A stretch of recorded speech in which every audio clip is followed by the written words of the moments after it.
मित्रों, मेरा नाम डॉक्टर विनय सिंह चौहान है। मैं अजमेर राजस्थान किशनगढ़ से बिलोंग करता हूं। पिछले 20 सालों से इलेक्ट्रोपैथी की निरंतर प्रैक्टिस कर रहा हूं।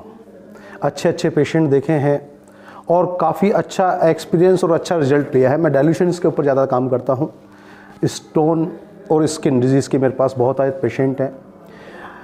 अभी क्या हुआ, 2019 के अंदर जब कोरोना आया, तो कोरोना आने के बाद में एक दिमाग में विचार आया कि हम लोग ये त्रासदी बहुत हमारे जीवन में सबसे बड़ी त्रासदी थी। इस त्रासदी को हमें कैसे निपटना चाहिए? क्या हमारा इलेक्ट्रोपैथी कुछ योगदान कर सकता है? क्या इलेक्ट्रोपैथी के जरिए हम इतने पेशेंटों को ठीक कर सकते हैं या उनको रिलीफ दे सकते हैं?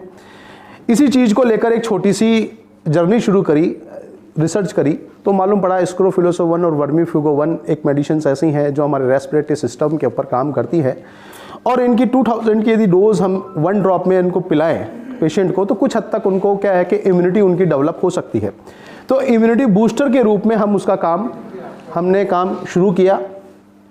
मैंने सबसे पहले अपने क्लिनिक के ऊपर इलेक्ट्रोपैथी की स्क्रोफिलोसोवन और वर्मीफ्यूगोवन की 200 की डोज मैंने उनको पिलाई। 2-3-4 पेशेंट को पिलाई तो उनका अच्छा महसूस हुआ, उनकी इम्यूनिटी थोड़ी सी स्ट्रांग रही। सर्दी जुकाम खांसी बुखार से उनका थोड़ा सा रहा। आप भी जानते हैं कि इलेक्ट्रोपैथी के अंदर, इसमें कोरोना के अंदर रेस्पिरेटरी इफेक्ट जो था वो जरूर से ज़्यादा था। करते करते क्या हुआ कि 1-2 संस्थाओं के मित्र मिले। उन्होंने कहा, यार आप ऐसा इतना बढ़िया काम कर रहे हो और इसी संस्था को काम में आगे लेते हुए आप कोविड के ऊपर कुछ ऐसा करिए कि जहाँ जनमानस को फ़ायदा हो। स्क्रोफिलोसोवन वर्मीफ्यूगोवन की हमने अपना एक इम्यूनिटी बूस्टर के रूप में मेडिसिन डेवलप करी, और इस दोनों दवाइयों को हमने मिक्स बनाकर हमने किशनगढ़ के अंदर 25,000 से ज़्यादा लोगों को हमने दवाइयाँ पिलाई।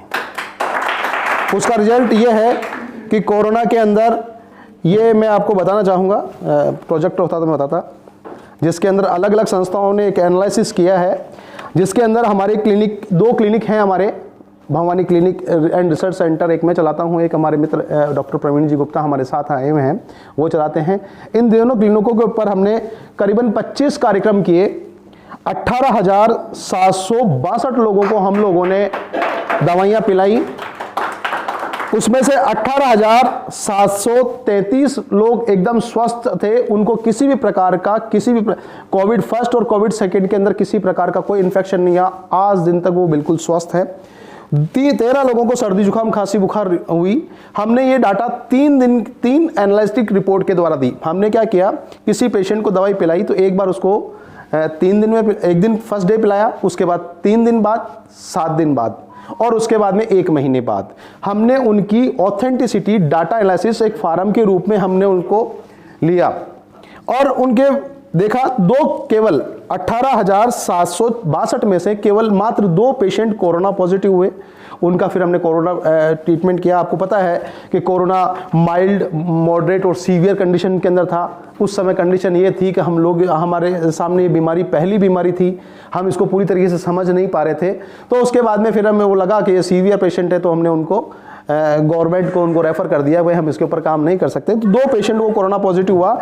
बाकी 18,700 लोगों को, ये 12/11/2020 तक के जो कैंप थे उसकी रिपोर्ट है। उसके बाद में हमने उन कार्यक्रमों को कंटिन्यू किया, और ये करने के लिए मैं धन्यवाद करना चाहूँगा हमारे किशनगढ़ के 25 से ज़्यादा संस्थाएं, जिसमें माँ भारती रक्षा मंच, सेवा भारती, भारत विकास परिषद, RK मार्बल ग्रुप्स, गैर सरकारी शिक्षण संस्थान welfare society, Congress youth Congress, महर्षि पाराशर मानव सेवा संस्थान चैरिटेबल ट्रस्ट, ब्रह्म भाट समाज, जैन समाज, अग्रवाल समाज, क्षत्रिय कुमाऊँ समाज, राजपूत समाज, मत्तड़ परिवार, इस तरीके से करते हुए मैं अपने पुलिस विभाग, ऑनेबल कोर्ट, इन सब जगह पर हमने जगह जगह कैंप लगाकर उनको हमने दवाइयाँ पिलाई। उसका एक पूरा का पूरा प्रारूप मैं आपके सामने प्रस्तुत करना चाहता हूँ कि ये सब तरह के हमने कैंप वहाँ पे कंटिन्यू लगाए। उनकी पूरी की पूरी कटिंग और वो मैंने सर को सबमिट किया है ऑथेंटिसिटी के साथ में। और इस काम को करते हुए हमें 25,000 से ज़्यादा रोगी हमने दिखे। अलग अलग जगह से अलग अलग संस्थाओं ने, समाजसेवी संस्थाओं ने अपने अपने सम्मान पत्र, प्रशस्ति पत्र दिए।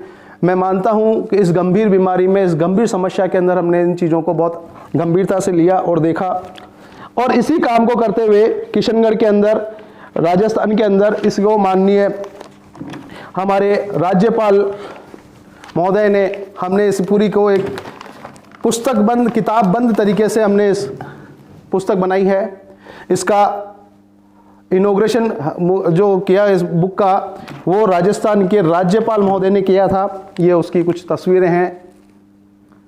ये सारा का सारा काम हमारे किशनगढ़ और पूरे राजस्थान में हुआ है। सबसे ज़्यादा कि पेशेंट जो है, कोरोना के पेशेंट हमने किशनगढ़ में देखे हैं। किशनगढ़ के अलग अलग प्लेटफॉर्म पे अलग अलग लेटर के द्वारा सम्मानित किया गया और हमने ये सारे काम किए हैं। दोस्तों, मैं कहना चाहूँगा, वास्तव में इलेक्ट्रोपैथी के अंदर रिजल्ट हैं। हम बात करेंगे, हम सिंगल मेडिसिन से भी हम काम करते हैं। हमें अपनी सबसे बड़ी चीज़ ये होती है कि हमें अपनी चीज़ पर फेथ होना चाहिए। यदि हम किसी भी काम को करेंगे और हम उसमें फेथफुल नहीं रहेंगे, तो मैं जानता हूं कि हमें कहीं पे भी सफलता नहीं मिल सकती। मैं धन्यवाद देना चाहता हूं Devi Ahilya cancer hospitals, honourable हरडिया जी को, मैडम को, और सभी को। आप लोगों ने कितना अच्छा रिजल्ट निकाला है। मैं आज शायद मेरी दूसरी मुलाकात है सर और मैम से। इसके पहले हम लोग व्हाट्सएप और फेसबुक पे देखते थे, लेकिन इतना बढ़िया रिजल्ट निकाला और इतना बढ़िया काम किया है कोरोना के अंदर, इस महामारी के अंदर भी जिस प्रकार हम लोगों ने रिजल्ट निकाला है। मैं सभी मित्रों से निवेदन करना चाहता हूं कि सबसे पहले हमें अपनी पैथी के ऊपर फेथ रखना है। हम अपनी पैथी पे फेथ रखेंगे, हम अपने काम पे फेथ रखेंगे, हम अपनी ईमानदारी से काम करेंगे, तो मैं जानता हूं कि हम कहीं भी पीछे नहीं हट सकते। काउंट सीजर मैटी के आज इस जन्मोत्सव के कार्यक्रम में, कॉन्क्लेव के अंदर आज आपने बहुत अच्छा शुभारंभ किया है। मैं एक बार पुनः आप लोगों को सभी को धन्यवाद देना चाहूँगा। बहुत बहुत धन्यवाद, बहुत बहुत धन्यवाद। अपनी बात कर रहा हूँ।